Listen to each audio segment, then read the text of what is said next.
If you would like to support the channel, please consider becoming a patron on Patreon. More information in the description below.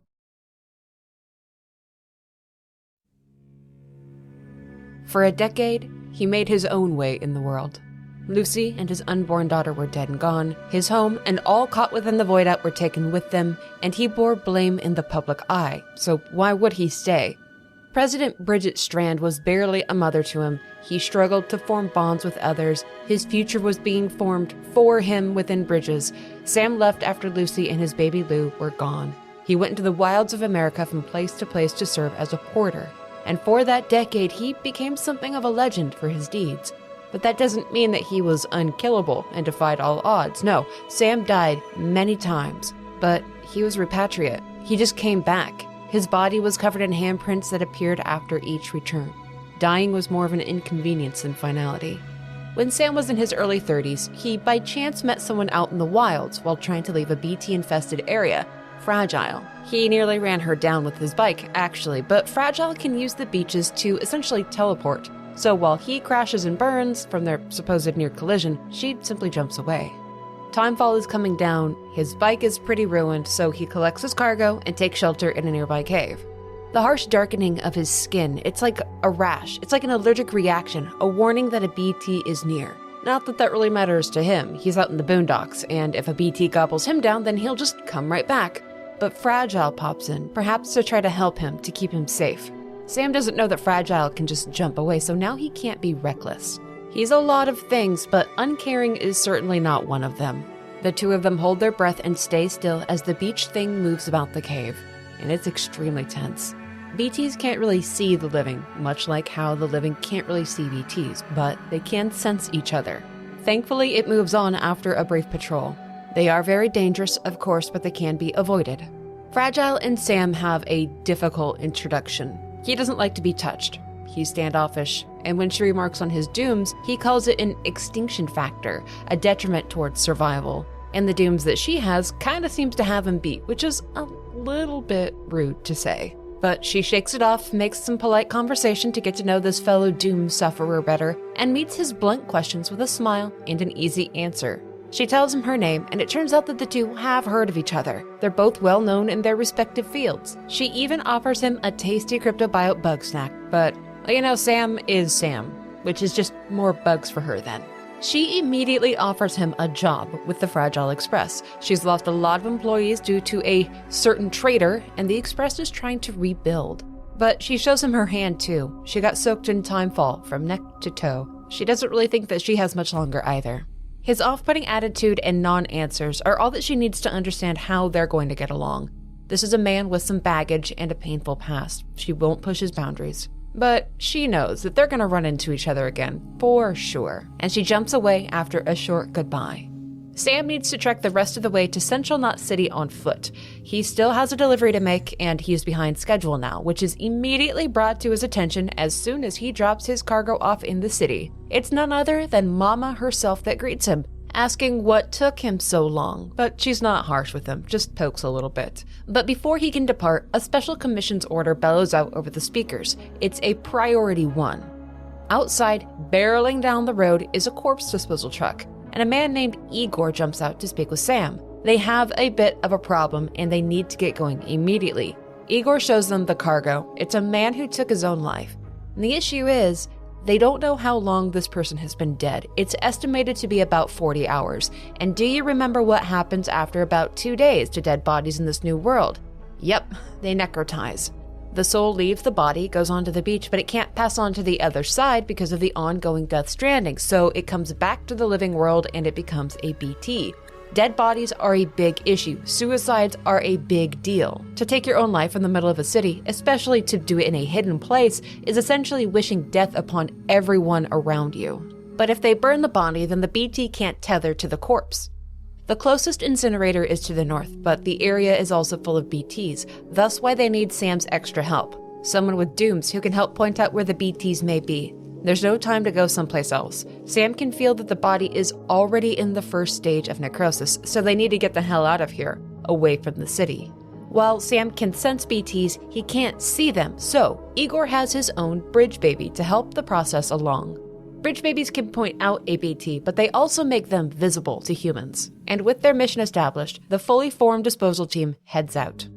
As they travel, Igor reminisces about the old world before the Death Stranding and how it changed everything in such cruel ways. Sam never experienced that world. It probably sounds like fairy tales and old-timer talk to him. But he lets Igor do his talking. The first sign of trouble as they go is an inverted rainbow, and oh, this is smart. An inverted rainbow signifies timefall. And what causes timefall? Chiralium buildup in the atmosphere.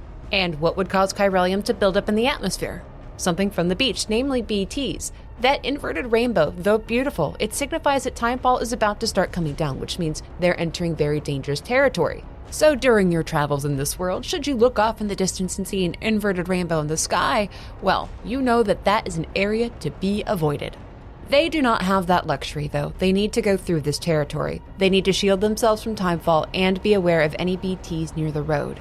As they go, Sam can feel that this corpse is about to pop, as he puts it, and they are still very close to the city. They have very little time left, and the incinerator is still a ways off. And, unfortunately, they don't make it very far before the BTs lay hands on the vehicle and throw it off the road. There's no way in hell this truck is making it to that incinerator, and they didn't make it very far up the road now, did they? And what follows is a literal series of horrors, the worst case scenario. Sam finds the overturned truck, the corpse not far away, starting to necrotize. And Central Knot City is just up the road. Igor tries to help the pin driver of the vehicle, but timefall is starting to come down and his beach baby is alerting him of the imminent arrival of beached things. They're here. They failed, they're out of time. Timefall makes direct contact with the driver's face, immediately aging him far beyond his rightful years. And as soon as Sam tells them to shut up, all attempts to move stop. They cover their mouths and they hold still because a BT is close. And if it takes one of them, that's the end of not only their lives, but everybody in Central Knot City as well. This is so much bigger than just them. There are countless lives at risk here. At first, it looks like the BT just moves on. It doesn't see them, but then, oh, what a wretched time for necrosis. Chiralium pumps out of the body and it's pulled down into what is called tar. Large amounts of tar appearing generally accompanies aggressive BTs. But this isn't quite the worst case scenario. Believe it or not, things can get worse. But how? Well, the driver starts to panic and scream, drawing a BT upon him. And then more BTs begin to appear in the outlines of the timefall. They're going to be upon them very soon. Igor sees the driver being pulled away into the tar where a BT will consume him and that will cause a void out, something that he cannot allow. So Igor shoots the driver.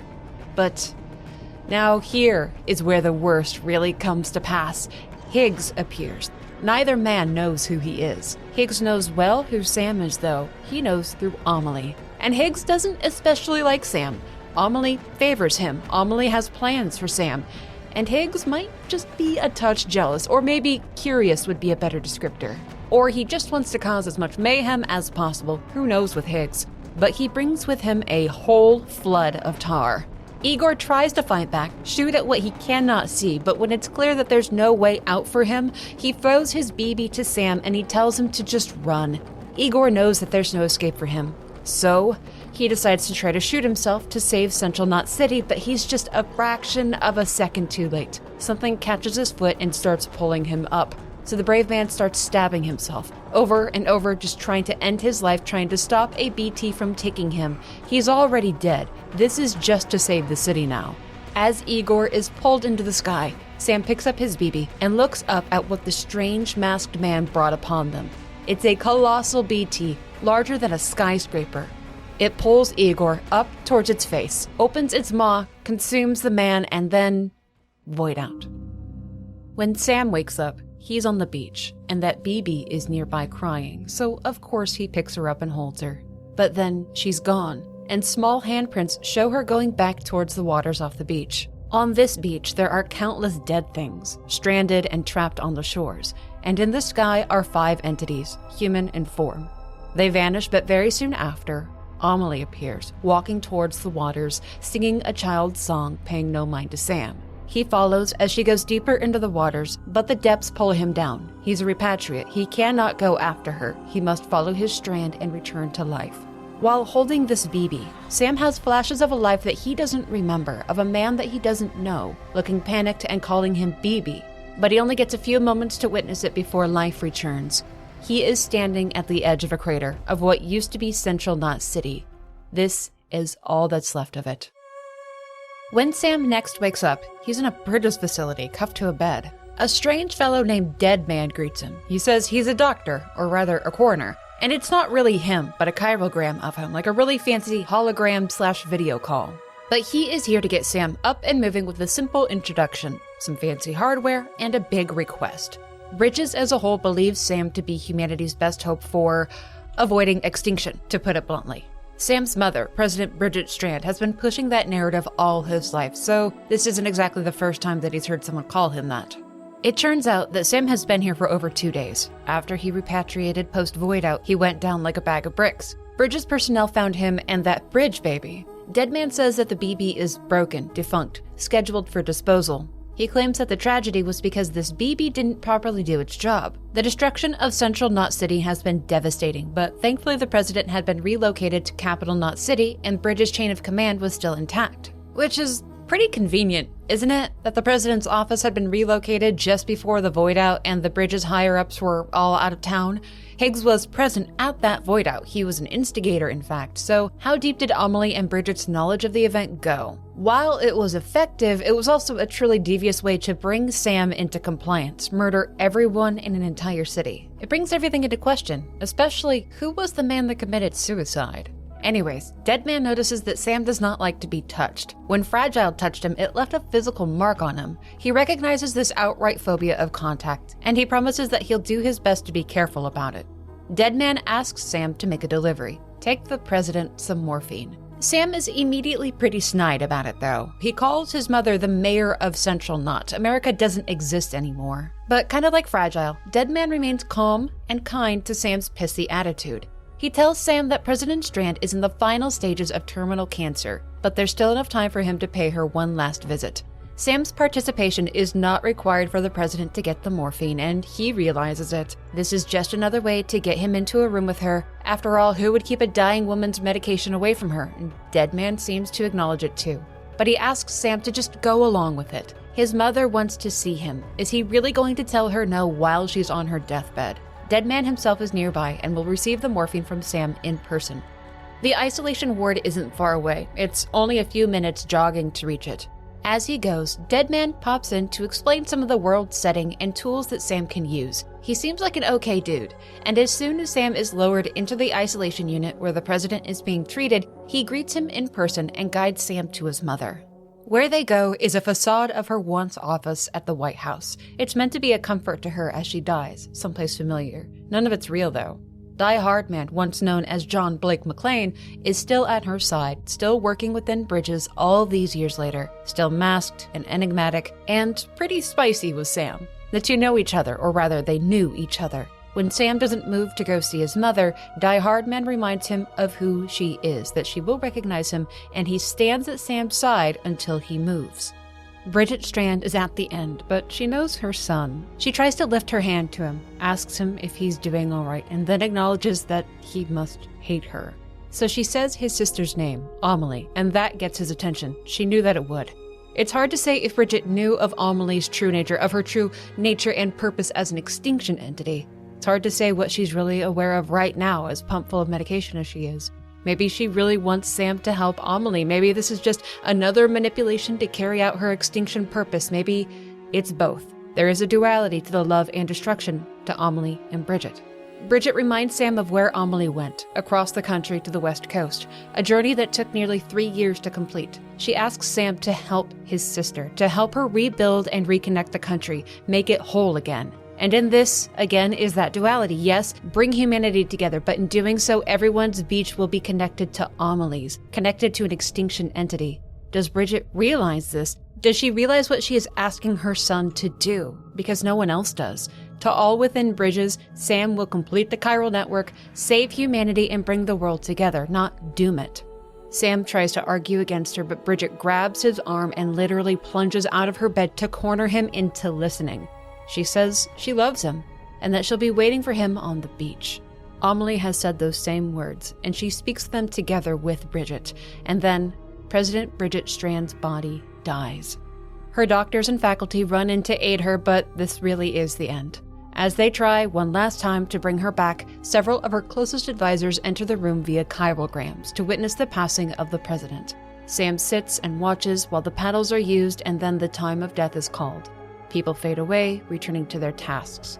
The doctors wrap up their work. Deadman stands at Bridget's side, thinking his lone thoughts. And then the room fades away to reveal the fakery that Bridget Strand surrounded herself with in her final days. Sam sits with his memories of the past, a photo that he's carried with him for over a decade. He grew up with his future being dictated to him. Back here with Bridges, will he be honored with the power of choice? Because already, Die Hard Man is telling Deadman that the news of the president's death cannot leave this room, and that her corpse needs to be burned. Who better to do it than the legendary Porter? Who better than Sam? Die Hard Man tells Sam that he entered into a contract with Bridget before she died. He tells Sam that he is a member of Bridges and that he is going to help rebuild America. No matter how Sam feels now, Bridget recruited him. Symbolism is apparently as good as a literal contract. Sam may be difficult, but he also struggles, and it seems that standing up for himself is something that is troublesome for him to do. Bridget's body needs to be burned before it necrotizes, and they just sort of dump it onto him. He is their only porter right now. The corpse disposal team is gone, the road to the incinerator has been ruined because of the void out, and there are BT hotbeds all over the mountains. Someone will need to get up there on foot. He will need to get up there on foot. Get it done, Sam Porter Bridges.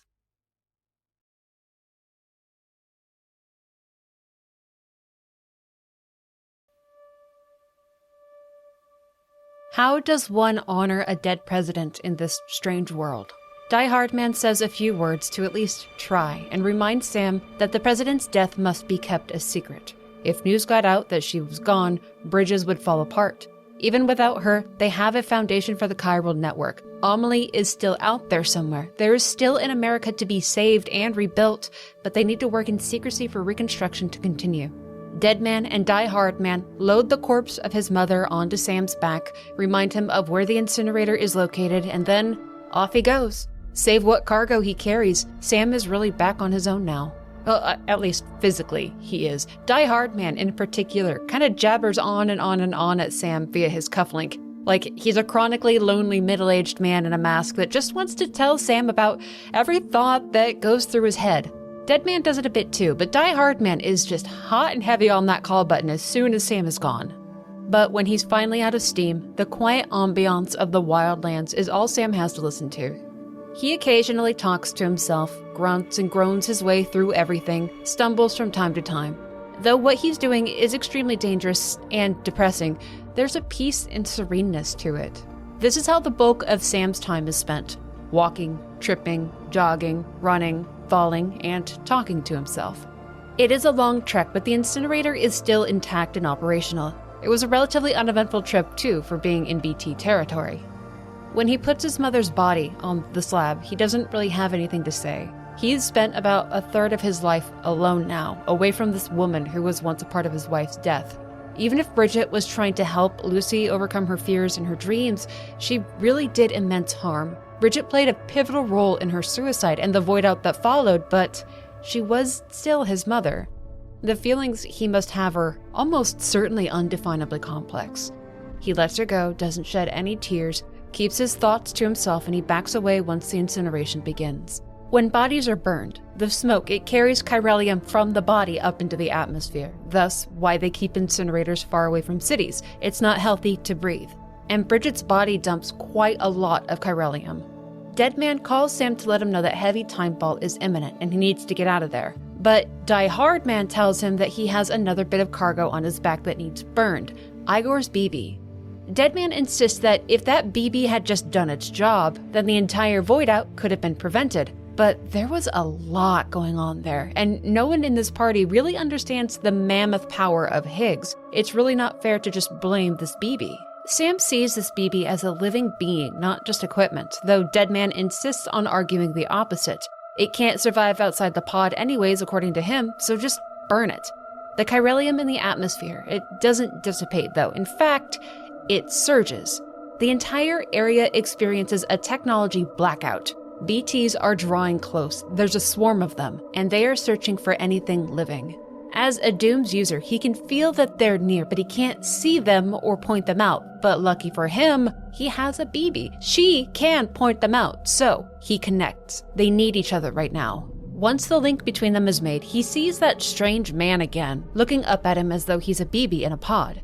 The man is injured this time, and someone that the BB can't see is apologizing to him, calling him Captain. But that's all that Sam sees. He has other things to worry about right now anyways, namely a swarm of BTs. It takes BB a few tries to boot up, but once she's going, she pinpoints exactly where they are, outside, blocking his way off the mountain. But with BB, Sam can see them now, not just sense them nearby. Now it's a matter of sneaking his way through, holding his breath, taking it slow, being as quiet as possible. Without BB, this very likely would have been a void-out situation. A void-out that could have taken out Capital Knot City as well. The chances of him making it through would have been slim at best. But this is just as scary for BB as it is for Sam. If she gets overwhelmed, she'll cry like any other baby would do, and Sam will need to soothe her and calm her down. They do get caught at one point, dragged up the mountain, chased by some god-forsaken beached whale, octopus, predator, squid thing through weirdly flowing streams of that tar. But they're not eaten. They avoid triggering a void-out. They manage to make it off the mountain on foot. Then it's back down, across the wilds, to the safety of Capital Knot City. Mission accomplished. Deadman explains that when somebody with Dooms connects with a BB, it can cause their feelings and memories to feed back at each other. It causes fear and stress, and this BB unit has already been pushed beyond its limits. It needs to be disposed of, but it's hard to look at a baby in a pod and see it as equipment. Maybe out of curiosity, Sam reconnects to the BB and gets another flash. What he knows now is a memory, but he believes that this memory belongs to the BB. The man in the memory looks down and tells BB to not worry, that it'll be okay, he'll always be with them, and then the bloodied man starts to sing a sweet lullaby. This supposed piece of equipment blows Sam a little heart-shaped bubble and it reaches out for him. He doesn't know what these memories are. He assumes that they're this BB's early life. Someone loved this little gal, sang to her, comforted her, and now she is in Sam's care. How could he possibly incinerate this BB? Deadman meets him on the ramp down the distribution center and chastises him for keeping the BB, but Sam pays it no mind. Not much of a talker, and it's clear that he's really agitated right now. Then Deadman says that the president wants to see him, but he just burned her corpse, so what the hell does that mean? Between being treated like an errand boy, someone they can boss around, and this business with the BB, Sam's had enough. They all owe this supposed piece of equipment their lives for getting him out of that BT swarm. And if Deadman wants it destroyed, then he can do it himself.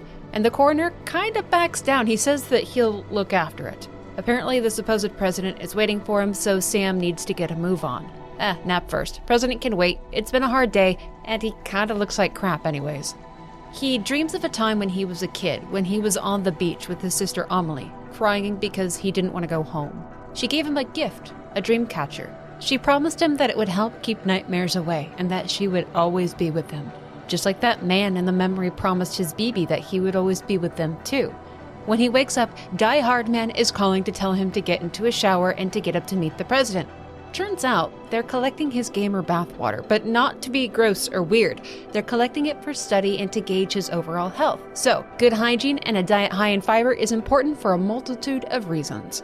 At the supposed Oval Office, Die Hardman is waiting, ever ready to talk on and on about American Reconstructionism, which Sam really doesn't want to hear about. But Die Hardman introduces him to their new hope, the one who will carry on Bridget's legacy, Amelie. She still calls Bridget her mother, but doesn't pretend that she's actually physically present. Her body is on the beach, as she says. She's present here as a chirogram. But even Amelie being near Sam makes him uncomfortable. He leans back, is hesitant to make eye contact, and while he's not unkind, he's not warm or welcoming either.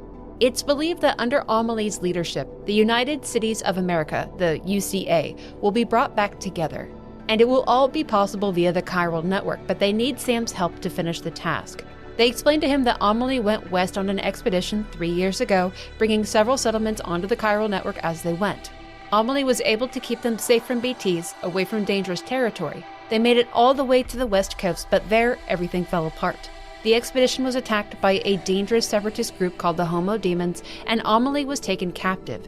She says that she's not being held in a cell, that she can use their facilities and talk to them whenever they want. She just can't leave Edge Knot City. Supposedly, her captors are doing this to maintain their independence from the UCA. And given how extremely volatile the group is, there's not a lot that this fractured government can do to stop them. Though the expedition found success, not all survivors joined the network, and some of the terminals that they planted haven't even been brought online. There were communities and separatists that would rather just go it alone, that distrust the UCA, that didn't want to wear the shackles of allegiance to some faraway, faceless government, a sentiment that Sam immediately sides with, given that they literally put a cuff on him immediately after the void out at Central Knot City. Amelie is really good with words. She says that cuff, it's not a shackle, it's a bond. That's what America needs, bonds. They need to come together. Die Hardman tells Sam that they need him to get west, bringing chiral terminals online, bring more people onto the network, recruit more communities to join the United Cities of America, finish what Amelie started. They offer him a Cupid, which will activate the terminals. It's so dense with chiralium that it floats, and if somebody without dooms was to wear this, it would make them gravely ill and slowly destroy their brain. They beg Sam for his help, but he's had quite enough of this already. He doesn't want to do their dirty work. He doesn't want to be a part of their envisioned future. He doesn't want to be their errand boy, and he straight up walks out of this entrapment meeting. Die Hardman follows, hears Sam out, his complete contempt for this power grab. It's something that has happened over and over in human history. Laying wires didn't fix wars or suffering. This won't make a difference either. But Die Hardman just asks him to take a night, think it through, as though that will really make a difference. But bringing peace to the situation is actually Deadman and the BB. It seems that Deadman isn't as hard-headed and uncaring as others within Bridges. He took that supposedly defunct BB unit and made some adjustments to her, got her back to healthy and happy. He says that it seems like Sam and this BB were bonded together, and he's absolutely right. This BB adores Sam and pushes against the glass of her pod upon seeing him again. Don't you worry, this little gal is going to be just fine in Sam's care. Deadman gives her back to Sam. The two of them will be comrades in whatever path he chooses next.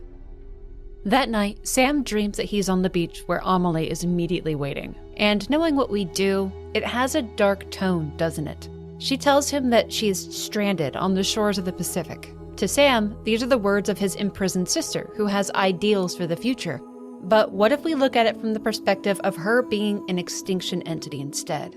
For a moment, her bright red dress goes dark. She cries, and that inverted rainbow flares up around her gently.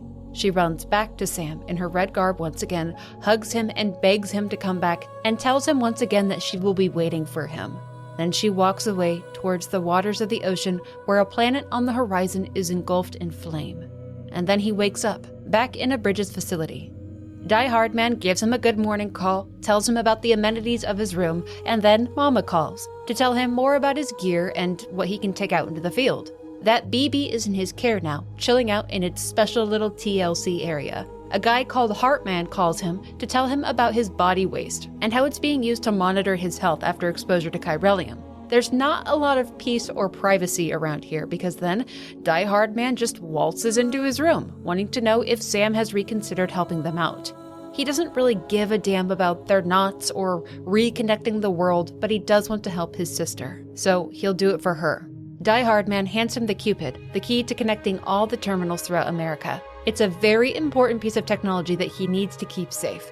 The more that he can connect, the more the chiral network will be capable of. As it is, it can only transmit small amounts of data, and it's not very consistent. Once all the terminals are connected to the network, they'll be able to initiate zero-time massive data transmission.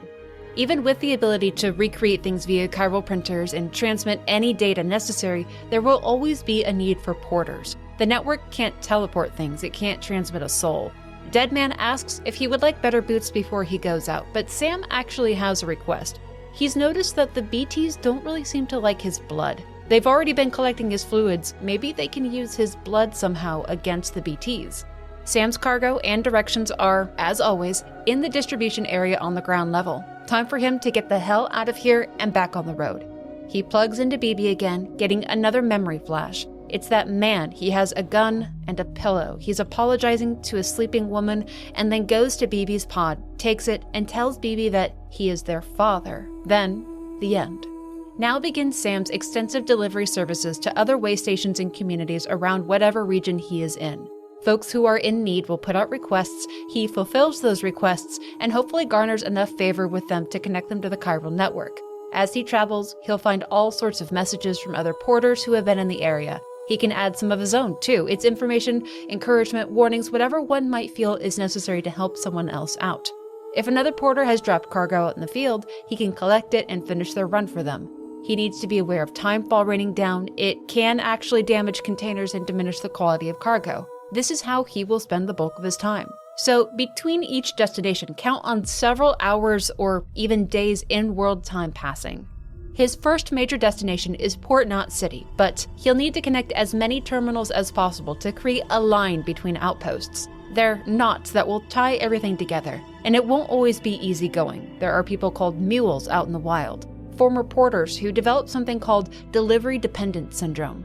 Exposure to chiralium made them get sick. It degraded their brain, threw their hormones out of balance, and now they're just obsessed with stealing cargo and attacking porters. If it's not the mules causing problems, then there's timefall, the non-stop risk of BTs, or just hazardous terrain. And sometimes BB gets overwhelmed, overworked, stops functioning, becomes fussy, and the little gal needs some maintenance from time to time. So it's good for him to take opportunities to rest at Bridges facilities, not just for himself, but for the BB to recharge. While at a distribution center for some rest, Deadman gives him a full rundown on the BB process. When a BB gets brought in to recharge, its pod is synced to a brain-dead still mother back in Capital Knot City. It makes them feel like they're back in the womb. It reduces their stress and it makes them happy. He reminds Sam that the BBs are just equipment and all, but they can't help but smile back at the grinning baby. Sadly, BBs only really last about a year outside of their mother's womb, and this one is approaching retirement. Deadman doesn't know how to keep a BB alive outside of its pod. He's hopeful that as they expand the chiral network, they'll be able to figure something out for them, though. Sometime during the night, Amelie drops in on Sam. She tells him that she's the same as before, not a prisoner, but she can't leave where she's at. She's depending on him to connect people to the network, everyone possible, all across the country. And once he's done that, then they can both just go back home. She goes on again about the importance of connecting people, and while it won't get rid of BTs, it will at least give humanity hope, she says. She'll be waiting for him, and then poof, gone again. That morning, the fellow called Heartman gives him a ring asking him to take a shower so that he can get a sample of the water. He gives Sam a sample afterwards and asks him to try using it on a BT to see what happens. Heartman is more interested in discovering secrets from the past than restoring America, and he thinks that they can make BT weapons with Sam's repatriate body fluids. But a countdown starts, and he sort of just suddenly vanishes before Sam questions him on his motives. And all these people, there's something just really weird about every single one of them. On his way up, he reconnects with BB and he gets another memory. That man telling someone that whatever was happening wasn't what they had agreed on. He's talking to a woman who says that the BB can't be released and it's for the best. And the man, BB's father, is tense with the woman, who wears a mask yet wants him to believe her to be truthful. And then the memory ends. Well, back to work. He gets video calls, information dumps, requests, new technology to use. Heartman has some buck-wild theories about the chiral network and the beach being a time machine, essentially transmitting data into the past. It's a fun brain exercise, far better suited for folks with greater intellectual capacity than myself, because some of the things that Heartman says are in one ear and out the other for me. He's not someone that I would ever want to smoke a joint with. Sam is still trying to get to Port Knot City, despite all the distractions and the side quests. Strides are being made in developing BT weapons with Sam's blood and fluids, more isolated areas are brought onto the chiral network, more deliveries are completed, building structures are brought into the mix, immense amounts of backtracking and sidetracking take place, mule fights, destroyed structure exploration, tons of emails to thumb through, more memories that seem to be BBs of their father. As per a request from Mama herself, Sam uses one of his new special blood grenades on a BT, and for the first time in human history, a BT is taken out, forced back to the beach. This is a thrilling development, especially for Heartman. Now Sam can really fight back against anything from the beach. He doesn't always have to just flee now, he can kill it, and this is a real tangible hope. It doesn't just open up the path of Reconstructionism, it could save humanity. Sam clears his deliveries and makes it all the way to Port Knot City, completing the network in this region. The manager here is thrilled that they're finally being brought online, so to speak. After he and Sam shoot the shit for a bit, the guy recognizes BB, or rather the keychain on its pod. This is his brother Igor's BB. Sam tells him what happened about the BTs and the Void Out, how he came to possess this BB and how his brother died. It's rough, but if Igor trusted Sam, then this man, Victor, he will too. He gives Sam some equipment to help him out as he goes. After Portnot City is brought in, Amelie appears to give her usual speech about human connection and the importance of Sam's work. Make us whole again, which I didn't realize unitology persisted through the Death Stranding. Interesting. Sam needs to make it farther west, which means crossing a really big lake. The only one with a boat these days is a private courier with the Fragile Express. All other transports got taken out a long time ago by terrorists, void outs, and timefall. Victor has already done Sam a solid, though, and spoken with a Fragile Express representative who agreed to give him passage on the next transport out. Sam and BB get a good night of rest. The next day, it's raining hard out. Victor said that this place never gets timefall, but he didn't say anything about tar floods or things from the beach randomly appearing. Arms grab Sam and pull him down a stretch of road, but he's not pulled down into the tar. The arms eventually let him go. Someone has been waiting for him to rise and shine. A strange man in homo demon garb greets him, telling him that his name is Higgs. He's not shy about showing off his power. He likes to play games with people. Higgs knows who Sam is, of course. Higgs is acting as the herald of an extinction entity. He's working with and for Amelie. But Higgs knows that Fragile is nearby too and takes the opportunity to call her out, put blame on her for getting Sam involved in all of this somehow. And this is a chance to prod at Sam too, with commentary about his dead mother and then his sister usurping her spot in politics. The demons have custody of Amelie, or so it's believed. Higgs gets to taunt Sam, but he also makes a little slip up. He says that he'll find Amelie, not that he has Amelie. No time to dwell on that though. Higgs has so much that he can hold over Sam's head to entertain himself. He claims that Amelie's interests involve destruction on a worldwide scale. He calls her an extinction entity, and for those in the know, he's just playing his hand out here, isn't he? But Sam has no idea what he means, even when Higgs says that he's no bridge to the other side, unlike him. Higgs pulls from the beach a massive beast, unlike anything that Sam has faced before. But this isn't so bad, right? Because isn't this what Sam has been seeking all these years? A way out? A real game over. If Sam doesn't deal with this thing, it will cause a void out in the heart of a major city. He has to fight it.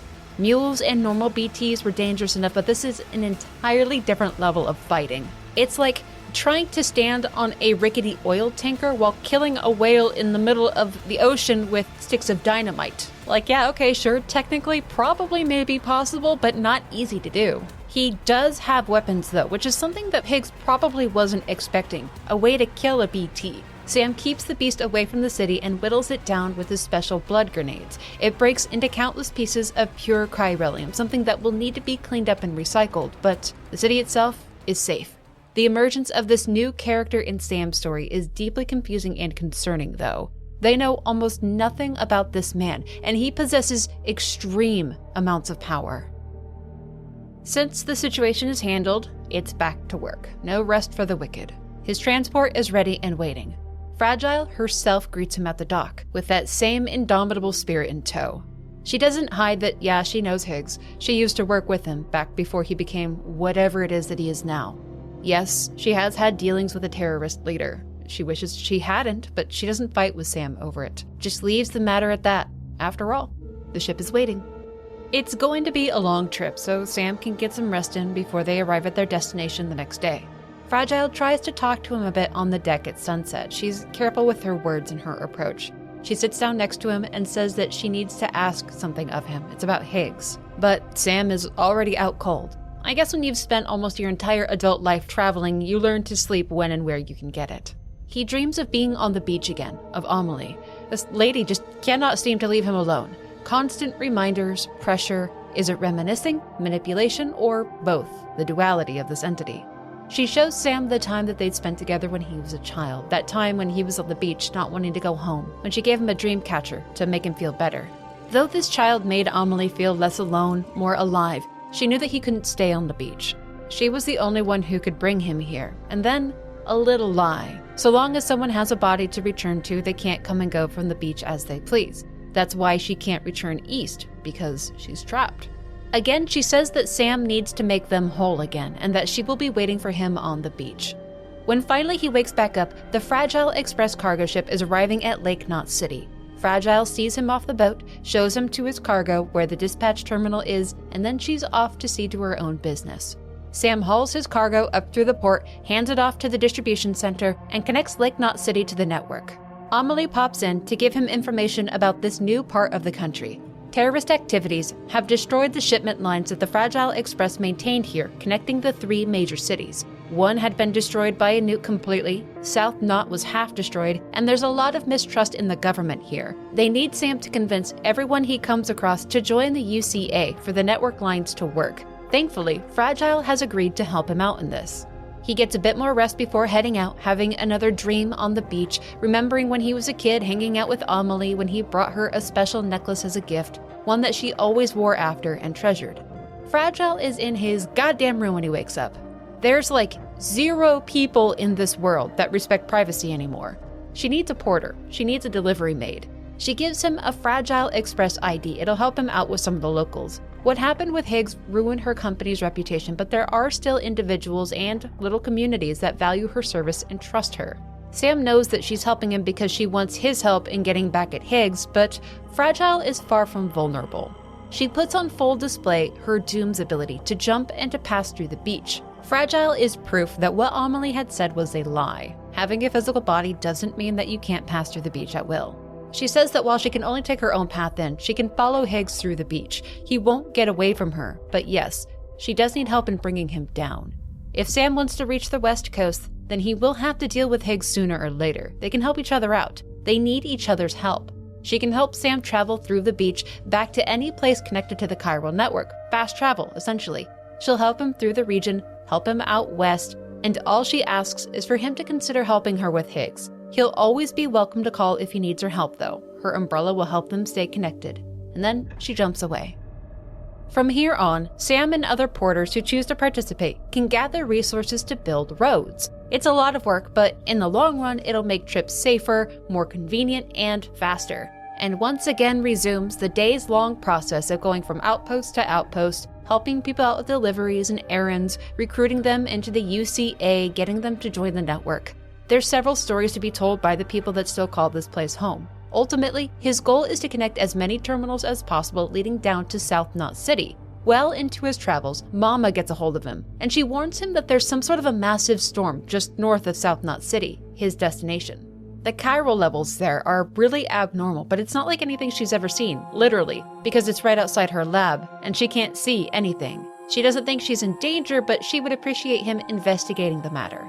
He's got a lot to do before making it down there, but it will absolutely be a priority for him. Before heading south, he picks up some cargo meant for South Knot City, but during the pickup, there's a bit of a problem with one of the packages. A Bridges employee goes out into the hangar to deliver it to him by hand. He says that it wasn't processed properly and was left out of the order, and the client is Fragile herself. Whoops! Remember to handle with care. Contents are fragile and all that.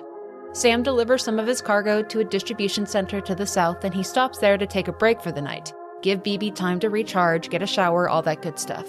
But when he dreams that night, he doesn't go to the beach like usual. He has a nightmare of the man that gave him the weird package earlier that day. There was something about his eyes and the way that he spoke. His dreaming brain pieces together that it was Higgs. Sam's agitated state somehow catches Fragile's attention, and she jumps into his room to ask what's going on. She wasn't expecting any packages, so he word dumps what happened at that distribution center. He knows that the guy was actually Higgs, and that's all that she needs to hear. She gets the package, carefully taking it back into the room for them both to examine. Deep down, she must already know what this is, but they have to see it to be sure. In the cargo box is another nuke, and the countdown is at 24 minutes remaining. The only solution they have for this is a massive crater next to South Knot City itself. It's very close to people, but the crater is full of tar, and if they can get that nuke into it, it might contain the blast. And thus begins the countdown. When Sam is out of the distribution center, he has 20 minutes left, but he has a bike that can go at breakneck speeds. It's at least good that, for all this horrific drama, Phoebe is having a great time. She's just a giggling fool on that bike. This is a great day for her so far. The duo make it to the South Knot City tar lake in no time at all. They have 16 minutes remaining for that damn thing to sink as deep as possible before going off. Fragile has carried a lot of guilt over what happened at Middle Knot City. She was the one that carried the package into the city after all. She was the only one that made it out. She hadn't sniffed out Higgs' true intentions, and an entire city was destroyed because of it. She tells Sam about what happened afterwards, at South Knot City. She had tracked Higgs down and found out that he was going to try to nuke South Knot as well. She had found the nuke, intercepted it, gotten it away from the city, but Higgs found her, and he took her out into the rubble of the destroyed section of the city.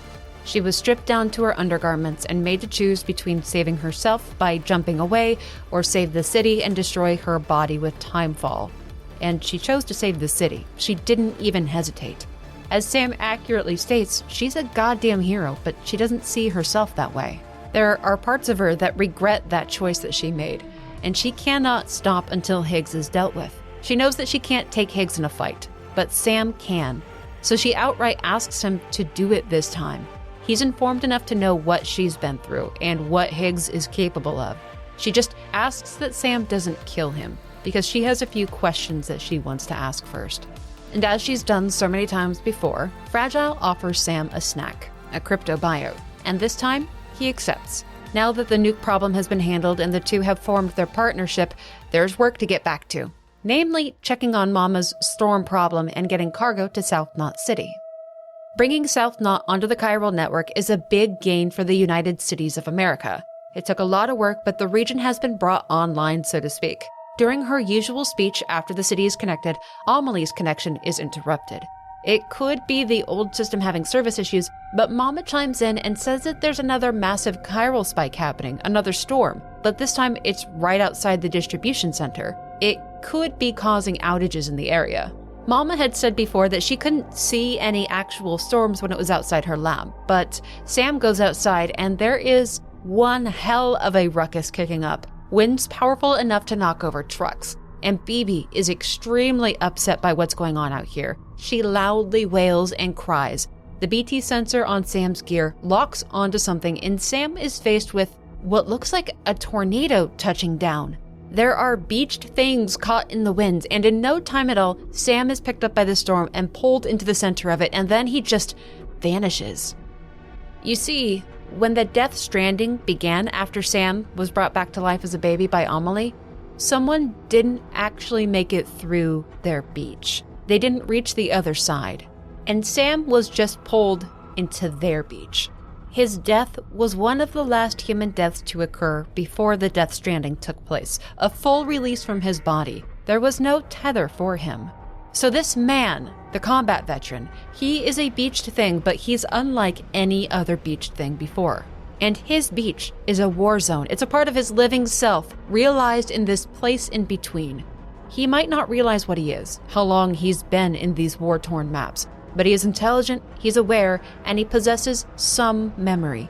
Enough that there's something that he once returned to him, something that was stolen from him, something very precious.